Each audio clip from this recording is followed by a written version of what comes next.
एक बकरी थी। रोज सुबह जंगल चली जाती थी। सारा दिन जंगल में चढ़ती और जैसे ही सूरज ढलता बकरी जंगल से निकल आती। रात के वक्त उसे जंगल में रहना बिल्कुल पसंद नहीं था। जंगल के पास उसने एक छोटा सा घर बनाया हुआ था। घर आकर वो आराम से सो जाती थी। कुछ महीने बाद उसके 2 बच्चे हुए। बच्चों का नाम उसने रखा टुन्नू और मुन्नू। नन्हे नन्हे बच्चे बकरी की ओर प्यार भरी निगाहों से देखते और मां से लिपटकर सो जाते। बकरी कुछ दिनों तक जंगल नहीं गई। आसपास उसे जो पौधे दिखते उसी से भूख मिटाकर घर चली जाती और बच्चों को प्यार करती। एक दिन उसने देखा कि आसपास और कुछ भी नहीं है। अब तो फिर से जंगल में ही जाना पड़ेगा। क्या करे? एक भेड़िया आसपास घूमता रहता है। वो तो टुन्नू और मुन्नू को नहीं छोड़ेगा। कैसे बच्चों की रक्षा करे? बहुत सोच समझकर उसने एक चटिया बनाया और बच्चों से कहा, टुन्नू, मुन्नू,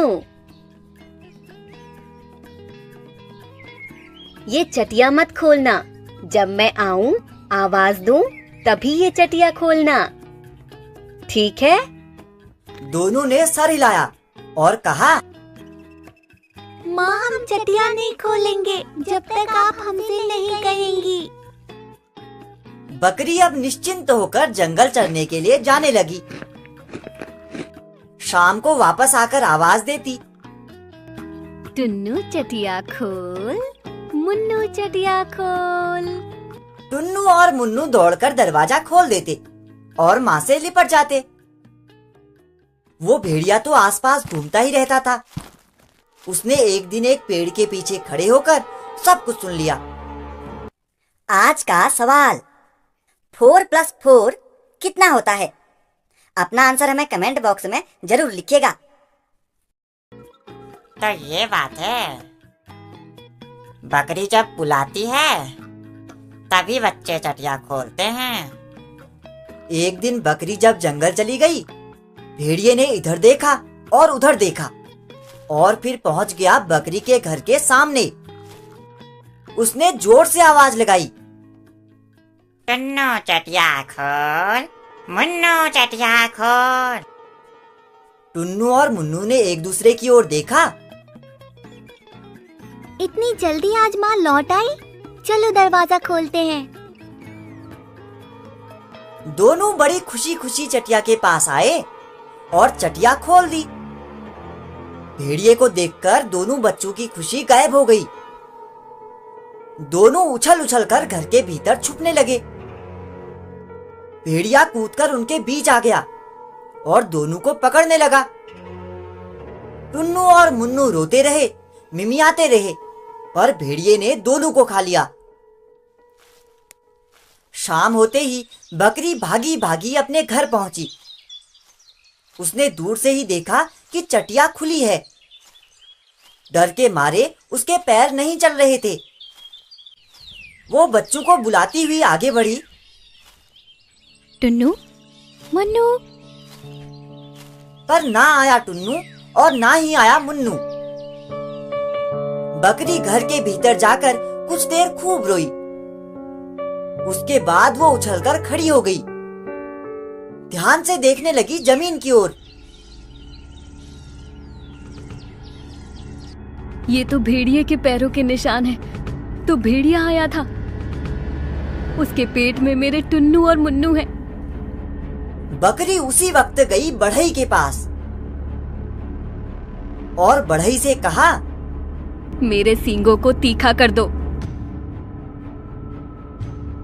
क्या बात है? किसको मारने के लिए सींगों को तीखा कर रही हो? बकरी ने जब पूरी बात बताई तो बढ़ई ने उसके सींग अच्छे से तीखे कर दिए। बकरी अब एक तेल वाले के पास पहुंची। तेली से बकरी ने कहा, मेरे सींगों पर जरा तेल तो लगा दो। तेली ने जब कारण पूछा और बकरी ने पूरी बात बताई तो तेली ने उसके सींगों पर तेल लगाकर उन्हें अच्छे से चिकना बना दिया।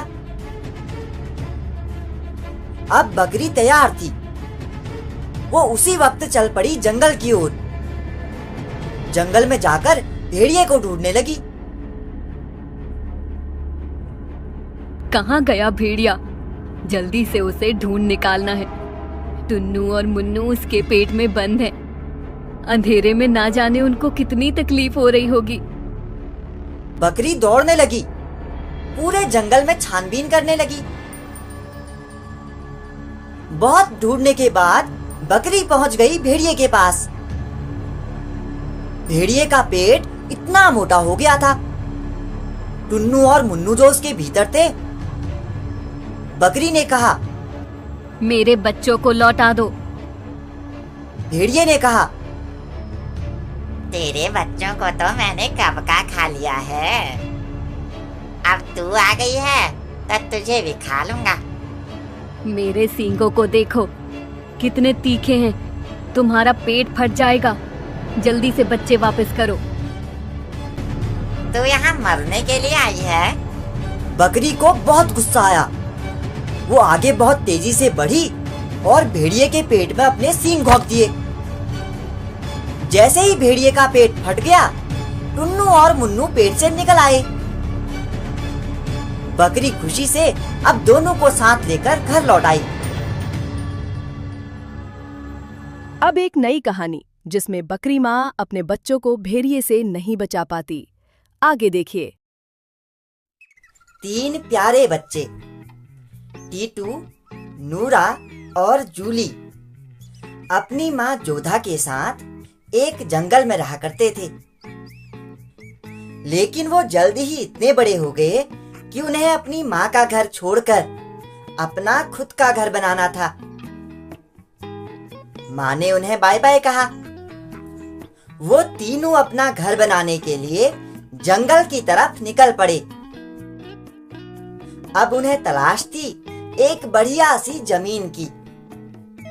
सभी को जल्द ही एक अच्छी सी जमीन मिल गई। सबसे छोटे बच्चे टीटू ने सोचा कि उसे भूसे का घर बनाना चाहिए जो जल्दी बन जाएगा और उसे बनाने में मेहनत भी कम करनी पड़ेगी। उसने आसपास की घास इकट्ठी की और जल्दी जल्दी कम समय में सबसे पहले अपना भूसे का घर बना लिया। वो अंदर जाकर आराम से अपने बिस्तर पर सो गया। वहीं दूसरी बच्ची नूरा ने अपना घर पेड़ की सूखी टहनियों से बनाने का फैसला लिया। उसने सोचा मेरा घर भूसे के घर से ज्यादा मजबूत होगा। उसने पास में से ही पेड़ की सूखी टहनियां जुटाई और थोड़ी मेहनत करके अपने घर को बना लिया। जूली को भी पास में ही एक अच्छी सी जमीन मिल गई थी। लेकिन उसने सोचा मैं अपना घर पत्थर और मिट्टी से बनाऊंगी। वो भेड़िया मुझे इस घर के अंदर छू भी नहीं पाएगा। मिट्टी और पत्थर का घर बनाने में उसे 7 दिनों से भी ज्यादा का समय लग गया। इस दौरान जूली को एक घर बनाने के लिए इतनी मेहनत करते देख बाकी दोनों बच्चों ने जूली का खूब मजाक बनाया। वे दोनों उसे अपने साथ खेलने के लिए उकसाते भी थे। लेकिन जूली अपनी कड़ी मेहनत के साथ घर को बनाने में लगी रही। जब घर बनकर तैयार हो गया तो वो काफी मजबूत और देखने में बहुत सुंदर भी लग रहा था। तीनों अपने अपने घरों में खुशी खुशी रहने लगे। लेकिन ज्यादा दिनों तक नहीं। एक खूंखार भेड़िए की नजर उनके ठिकाने पर पड़ गई। 3 छोटी बकरियों को देखकर उसके मुंह में पानी आ गया। वो उनके घर की तरफ बढ़ने लगा। सबसे पहले वो टीटू के घर के बाहर से गया और उसने दरवाजा खटखटाया। टीटू घर के अंदर सो रहा था। दरवाजे की खटखट की आवाज सुनकर वो जागा। और उसने अंदर से ही पूछा कि कौन है दरवाजे पर। भेड़िया बोला, मैं हूँ। चलो अब जल्दी से दरवाजा खोलो।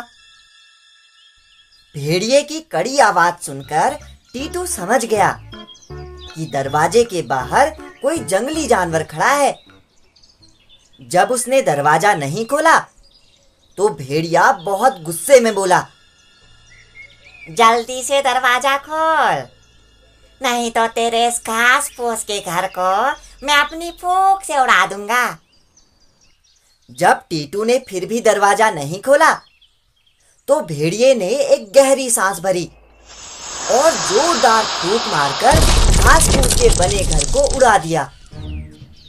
टीटू वहां से किसी तरह अपनी जान बचाते हुए भाग निकला और नूरा के घर में पहुंचा। जैसे ही नूरा ने दरवाजा खोला वो जल्दी से अंदर घुस गया और दरवाजा बंद कर दिया। उसे इतना डरा हुआ देखकर नूरा हैरान हो गई। इतने में भेड़िया उसके घर में भी पहुंच गया और दरवाजा खटखटाने लगा। भेड़िया फिर से बोला, तुम्हें क्या लगता है तुम इस लकड़ी के बने घर में छिपकर मुझसे बच जाओगे? मैं अपने एक ही पंजे से इस घर को तोड़ सकता हूँ। चलो आप जल्दी से दरवाजा खोलो और मुझे अंदर आने दो। दोनों ने जब दरवाजा नहीं खोला तो भेड़िए को और गुस्सा आ गया। उसने अपने दोनों पंजों से लकड़ी का घर उखाड़कर दूर फेंक दिया। दोनों बच्चे किसी तरह अपनी जान बचाते बचाते जूली के घर में पहुंचे और उन्होंने उसे सारी बात बताई। तुम दोनों डरो मत, मेरा घर बहुत मजबूत है, वो भेड़िया इस घर को नहीं तोड़ पाएगा। इतना कहते ही भेड़िया उसके घर के बाहर भी आ पहुंचा। उसने दरवाजा खटखटाया और बोला, जूली बेटा चलो आप जल्दी से दरवाजा खोल दो। जूली ने बिना डरे हुए कहा, नहीं, हम नहीं खोलेंगे दरवाजा। इतना सुनते ही भेड़िया चिल्लाया, मैं फिर भी तुम तीनों को मारकर खा जाऊंगा। मैं इस घर को भी तोड़ सकता हूँ। भेड़िए ने अपने दोनों पंजे दीवार पर मारने शुरू कर दिए, लेकिन लाख कोशिशों के बाद भी वो घर का एक पत्थर भी ना हिला पाया। भेड़िया कुछ कदम पीछे हटा और दौड़कर घर को गिराने की भी कोशिश की, लेकिन वो पत्थर के बने उस घर को तोड़ न सका। भेड़िए ने काफी देर तक उनके घर से बाहर आने का इंतजार किया, पर वे नहीं आए। लेकिन वो भी इतनी जल्दी हार मानने वालों में से कहाँ था। उसकी नजर घर की चिमनी पर पड़ी। उसने चिमनी में से अंदर घुसने का निश्चय किया। पहले वो घर की छत पर चढ़ा, फिर चिमनी के रास्ते घर के अंदर घुसने लगा। चिमनी के अंदर से आ रही आवाजों को सुनकर टीटू और नूरा और ज्यादा डर गए और रोने लगे। तभी जूली को एक तरकीब सूझी। उसने चिमनी के नीचे आग जलाई और एक बर्तन में पानी भरकर वहां पर उबलने के लिए रख दिया। भेड़िए ने जैसे ही चिमनी के अंदर से नीचे की तरफ छलांग लगाई, वो सीधे उस उबलते पानी में गिर गया। उसका शरीर बुरी तरीके से जलने लगा, तो वो तुरंत उस चिमनी से निकलकर जंगल की तरफ भाग गया और पलटकर फिर वहां कभी नहीं आया। इस प्रकार तीनों बच्चों को उस शातिर भेड़िए से छुटकारा मिल गया। इसके बाद वो कुछ समय बाद अपनी माँ के पास वापस लौट आते हैं। तो दोस्तों, अगर आपको ये कहानी पसंद आई हो तो वीडियो को लाइक करके जरूर जाना। धन्यवाद।